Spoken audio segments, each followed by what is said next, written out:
Chettinad Cement, 64 years of excellence. Your perfect concrete choice.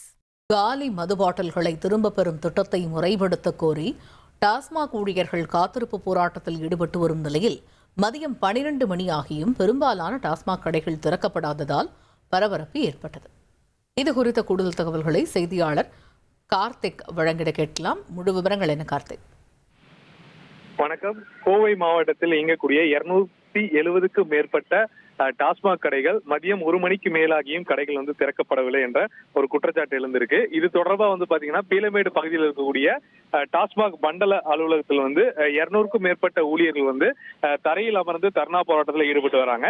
அவங்க போராட்டத்துக்கு காரணம் என்னவென்றால் அவர்கள் விற்கக்கூடிய அந்த மது பாட்டில்களை ஏற்கனவே அவங்க ஒரு பாட்டிலை ஒரு முறை ஸ்கேன் செய்து அந்த பாட்டிலை விற்பதாகவும், அதே சமயம் காலி பாட்டில்களை வாங்கி கொண்டு ஸ்டிக்கருக்கு 10 ரூபாய் கொடுத்து வருவதனால் நேர விற்பனையும் மற்றும் ஊழியர்களுக்கும் மதுப்பிரியர்களுக்கும் இடையே வாக்குவாதம் ஏற்படுவதாக அவங்க குற்றச்சாட்டு முன் வச்சிருந்தாங்க. இந்நிலையில் புதிதாக அந்த பாட்டிலை 3 முறை ஸ்கேன் செய்து விற்பனை செய்ய வேண்டும். அதே சமயம் காலி பாட்டில்களை ஸ்டிக்கரை திரும்ப பெற்றுக்கொண்டு 10 ரூபாய் அவங்களுக்கு கொடுக்க வேண்டும் என்பதனால பாத்தீங்கன்னா பீக் அவர் டைம் மற்றும் காலை நேரங்கள்ல மதுப்பிரியர்களுக்கும் ஊழியர்களுக்கும் வாக்குவாதம் ஏற்படுது. அதே சமயம் ஊழியர்கள் பற்றாக்குறை இருக்குது. கடைகள்ல இடப்பற்றாக்குறை போன்ற பல்வேறு இடர்பாடுகள் இருக்கிறதுனால எங்களால பணி செய்ய முடியல. இதற்கு தீர்வு காண வேண்டும் என பலமுறை வலியுறுத்தியும் அதை செய்யவில்லை என்று ஊழியர்கள் கோரிக்கை வைத்து தற்போது மண்டல அலுவலரோட பேச்சுவார்த்தை நடத்திட்டு இருந்தாங்க.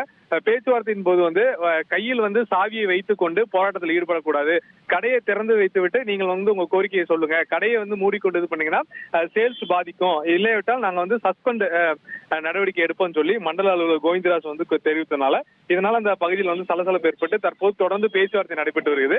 பேச்சுவார்த்தை இறுதிப்படும் வகையில தான் கடைகள் திறக்கப்படும் என சொல்லியிருக்காங்க.